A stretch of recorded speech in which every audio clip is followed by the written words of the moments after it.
Last week, we brought you an entire show of Marquette men's basketball.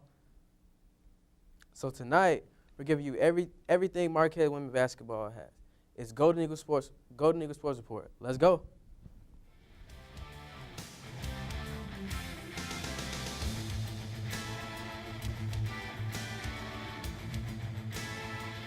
Thank you for tuning in into another special basketball edition of Golden Eagle Sports, featuring an exclusive interview with head coach Terri Mitchell. Tonight, we shift our attention to the Lady Golden Eagles. I'm Dewayne Gage. And I'm Brian Foley.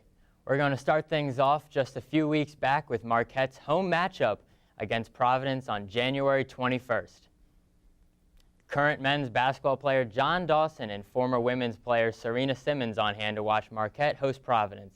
Late in the first half, with the Golden Eagles already up big, guard Brooklyn Pomeroy drives the lane and puts in a layup. Moving to the second half, Catherine Plouffe gets the ball down low to Epi Ajulo, who pushes through a fryer for the score. Later, Ajulo with the ball again, passes the ball down to the block, where Pomeroy finds our Alicia Morse for the bucket. Morse finished with 13 points on 5 of 13 shooting. Here, Chelsea Butler backs down a fryer and maneuvers for another paint score. Marquette killed Providence in the paint all day long, outscoring them by 18 inside. Finally moving outside, Pomeroy goes right and hits the mid-range jumper.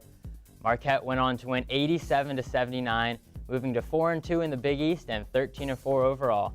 Let's hear from our own Mike Cianciolo, who has the recap.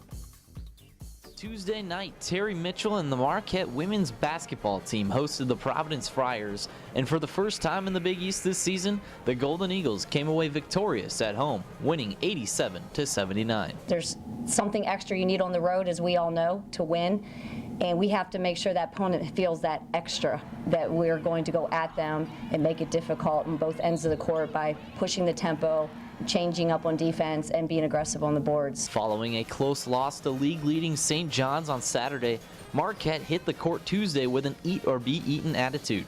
There were no signs of a winless home conference record as the Golden Eagles got to work early. 9 Marquette players scored in the first half and had the blue and gold shooting a prolific 63.6% from the field after 20 minutes. The Golden Eagles closed out the first half on a 22-7 run to enter halftime with a 46-29 lead. I think it's just us running, doing what we do. When we mimic what we do in practice, everything just flows better. Us running, rebounding, defending. Defense always kickstarts offense, so once we get the ball stopped, and then we'll push it out. Brooke did a heck of a job pushing the ball. Ashley Santos did a heck of a job pushing the ball. Everybody collectively running, and then that just kick-started our run. 5 Marquette players scored in double figures, but Catherine Plouffe had the most outstanding game for the Golden Eagles. With a terrific line of 23 points, 7 rebounds, and 5 assists, the Big East leading scorer did it all again for MU to help the team regroup from a loss and improve to 4-2 in conference play. I was excited to coach today. They were excited to play. No one felt sorry for themselves. We made a choice to get better, and we did. We do that. Now we have to do that Thursday and Friday to go to Creighton. The 13-4 Golden Eagles will travel to Creighton on Saturday to face the Blue Jays on the road for their first ever conference meeting. Reporting from the Al McGuire Center, Mike Cianciolo, MUTV Sports. The women's basketball team took on Creighton in Omaha on January 25th, starting a 2-game road stretch. The road had been friendly to Marquette all season, but against the Blue Jays, the Golden Eagles fell short, losing 83-64. It marked the team's first road lose of the season and dropped them to 4-3 in the Big East. Marquette traveled to DePaul looking for a big win over the Blue Demons. In their second straight road game, the Marquette women couldn't find a way to knock off DePaul as the Blue Demons roll on at home, winning 91-85. This was just Marquette's second road loss of the season. Following their loss versus DePaul, the Golden Eagles looked to bounce back against the Georgetown Hoyas. We head over to the Al McGuire Center, where the women's basketball team is taking on the Lady Hoyas. Katie Young getting her team pumped before the game. Marquette starting off with good ball movement as Pomeroy finds Alicia Moore, who nails her from deep. And that was only the start for Alicia, folks. Catching fire going 4 from deep. Sign her up for a 3-point contest this weekend because she is just on fire. Marquette still in control as Epi Ojulu finds a cut and makes it a nice bucket. and Marquette continues to spread the love as Brooklyn Proler comes down and nails the three. Marquette all about spreading the ball as Ojowu finds Catherine Pulte for a basket as Marquette tops Georgetown 77-54. Alicia Moore was the leading scorer with 21 points. Let's hear from Coach Terri Mitchell on how she thought her team did against the Hoyas. Just super proud of the way that we've come back after a loss at DePaul, which was a tough, hard-fought game. And then we came back with intensity and focus, and a team, Georgetown, who has many, and they came off a game with 60 rebounds. We came off 52. And for us to out-rebound just says a lot about where our focus is first. And then our defense in the second half was outstanding, and that gave us the ability to stretch a 10-point lead into winning by 20. So Arlisha was amazing, and what was amazing about it is our team knew she was the hot shooter, and we're so unselfish. And we found a way to get her the ball.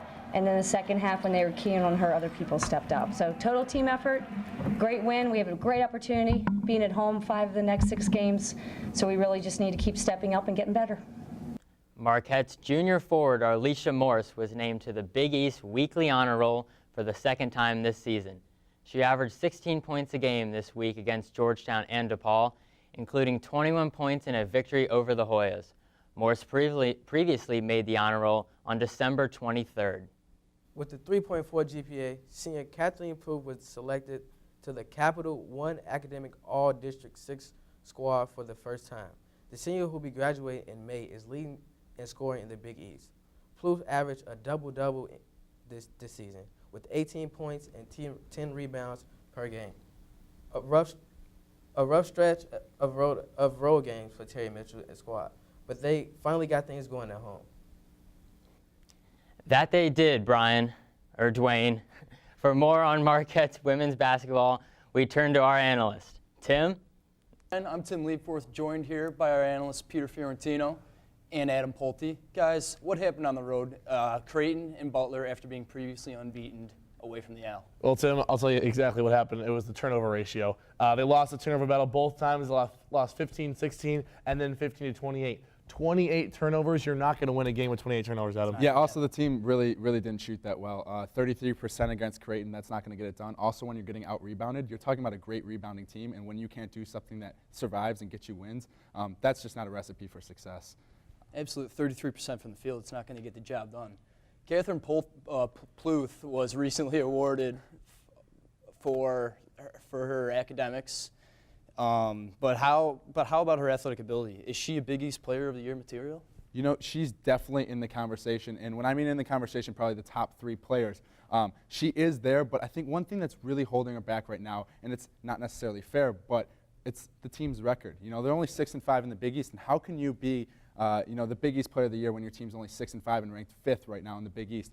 However, the statistics are really there. And you mentioned Kat Plouffe and also Andrea White from Georgetown. She's averaging 16 points a game and 9 rebounds overall. In Big East play alone, she's averaging 20 points and 9 rebounds. So again, because Georgetown has lost 12 of their last 15 games, she's not going to win the Big East award. So you got to look at somebody else like Elia Hanford from St. John's. She has 15 points a game with 5.8 rebounds a game, and she's 15th in rebounding in the Big East and 3rd in steals. So because maybe she shouldn't be the best player statistically, she will be because her team is doing so well. Well, and to add on to that, she's also playing, starting for the team that's in first place right now, which is a big deal.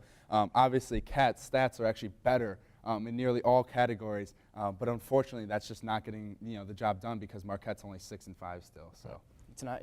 You got to make something happen here. Last question: looking at Arlisha Morris's play as of late, what does she need to do to be more consistent? She's a bit of a streaky shooter. She's got to find her spot. Right. She's a streaky shooter because of the lineup she's in. When Terri Mitchell surrounds her with shooters like Christina Bajica, Katie Young, Ashley Santos, she does a lot better than when she has kind of like that bigger lineup, with Chelsea Butler and Apio Julu. So when she surrounds herself with shooters, she does a lot better overall. Well, also, I like to think of her as kind of the women's Todd Mayo, the men's team. Todd Mayo is what Arlisha Moore is to the women's team. When you watch Todd play or Arlisha, if they get streaky and they get into shooting some baskets, it really works well for their confidence. Yeah, I like that Arlisha little Todd comparison there. Thanks, guys. Hey, Brian, what do we have next over there? When we return, we've got more Marquette women's basketball from last week. Stay tuned. We'll be right back. Hey, this is Epi. And Chelsea. And you're watching MUTV Sports. Back here on Golden Eagles Sports Report, the Lady Golden Eagles were hosting Seton Hall last Wednesday in a rescheduled game. Down at the Owl, Marquette getting fired up before a Big East matchup. In the first half, Seton Hall with the ball, and the Pirates get an open layup to extend their early lead. Next possession, Ashley Santos turns the ball over for Marquette, starting a fast break for the Hall. That layup puts Seton Hall up 16-6.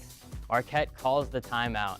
Looking to get something going, Marquette swings the ball around the arc where Catherine Plouffe looks to shoot and rains in a three. Again on offense, Brooklyn Pomeroy gets the ball on the wing and drills the open tray. Later, MU again with the ball and again hitting a three-pointer, this time from Santos. Jumping forward to late in the second half, Pomeroy finds Arlisha Morse, who shot fakes and puts in the jumper. Marquette hangs on to win 62-60 over Seton Hall behind an all-around 14 points, 5 boards, and 5 assists from Plouffe. Eagles hosted the Butler Bulldogs as part of the Play for K breast cancer awareness event.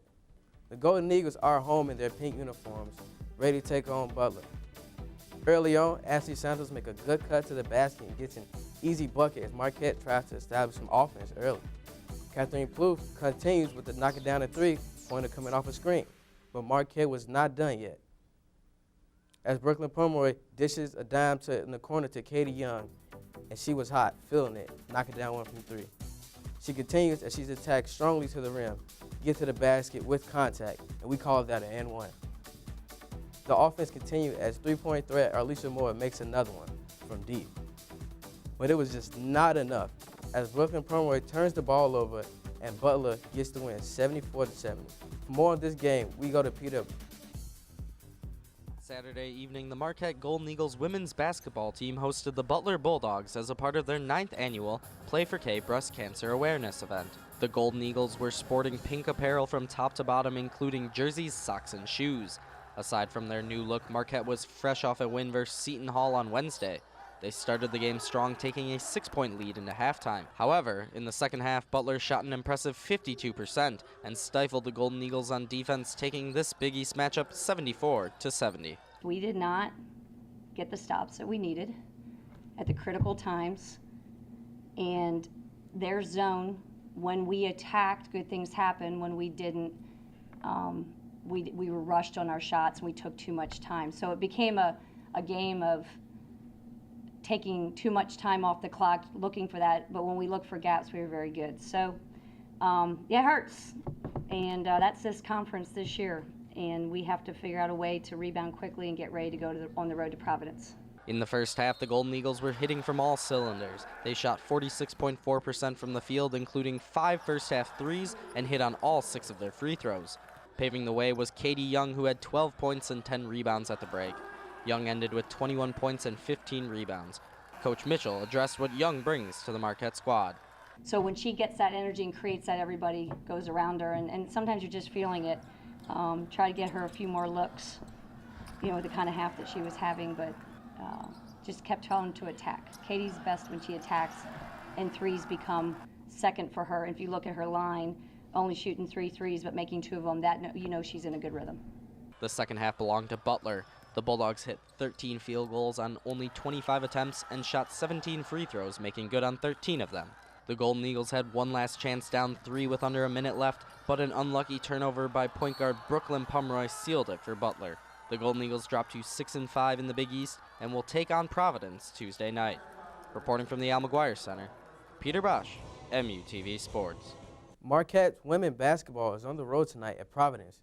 Their early meeting resulted in Marquette's first conference home victory, and the Golden Eagles will look to improve 7-5 and start a winning game streak on the road.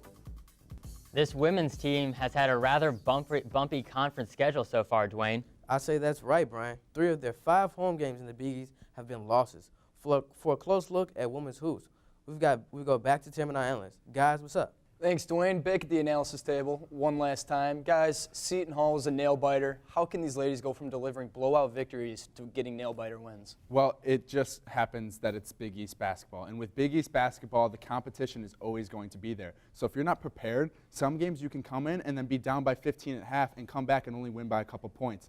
And then some other games you can be super prepared and end up winning by 20. It really just depends on the game. You know, guys, we see this every year with every basketball team, men's, women's, whatever. You have to win the turnover battle.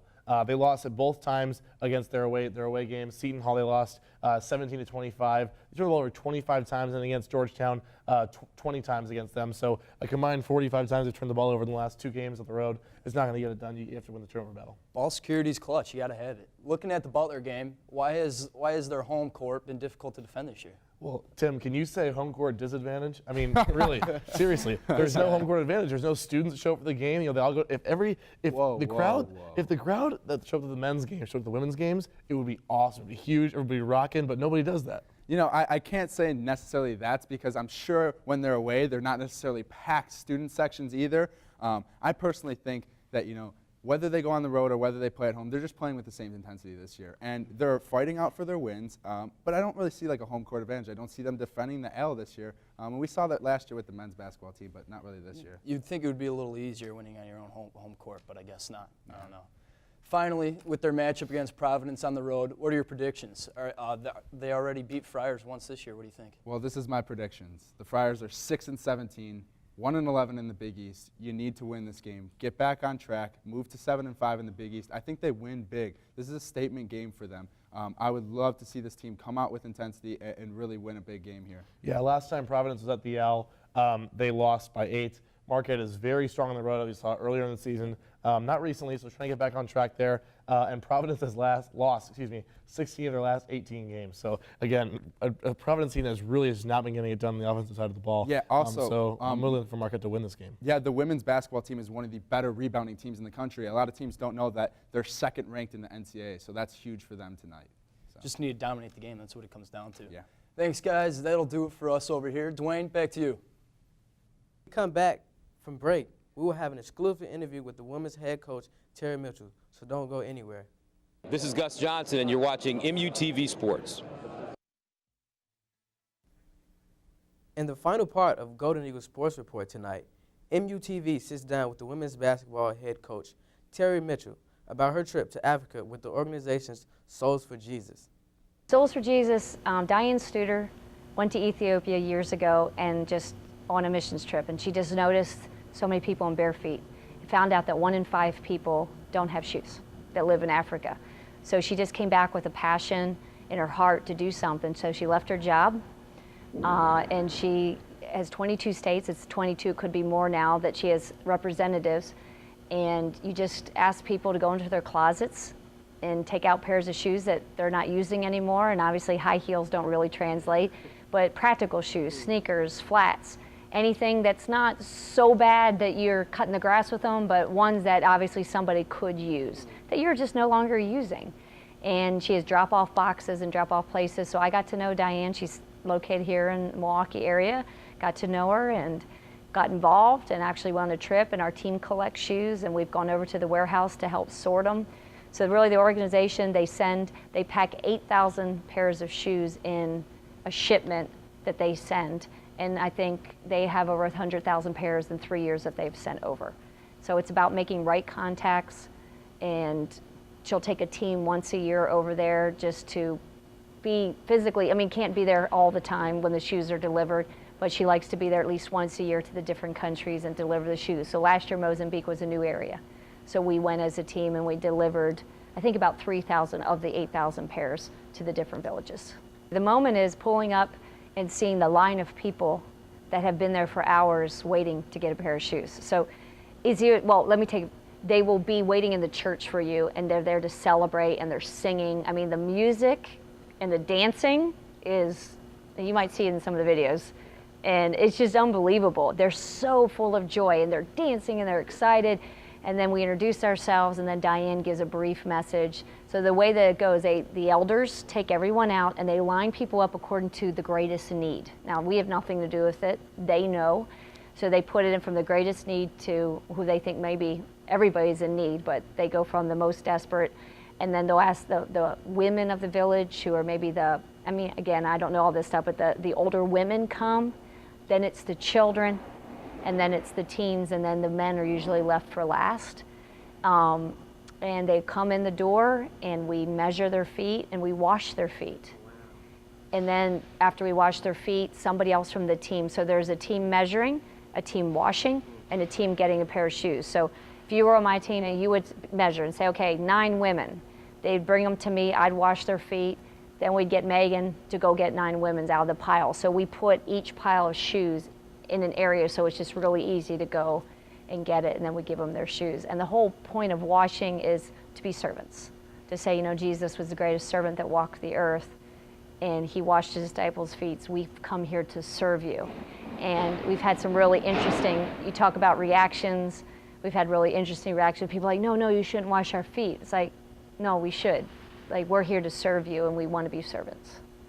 I think there's 2 things that really hit me, and I've touched on this a little bit with my players and stuff, but it's the mentality that, yeah, I went halfway across the world to Africa, and the things I saw and experienced, and going to villages where people live in mud huts. I mean, I used to watch that on National Geographic, but to realize that this is how people live, and it's not everywhere in Mozambique, but obviously the poverty level, and understand that if I could just touch one person's life, just one, like you get overwhelmed with how many people are in need, but if you go and say, hey, today, just one person, I'm going to greet with a smile, a hug, I'm going to provide food for, I'm going to give shoes to. Now, obviously, we were able to do that for many people, so what's the takeaway for me is every day I try to have a just one mentality.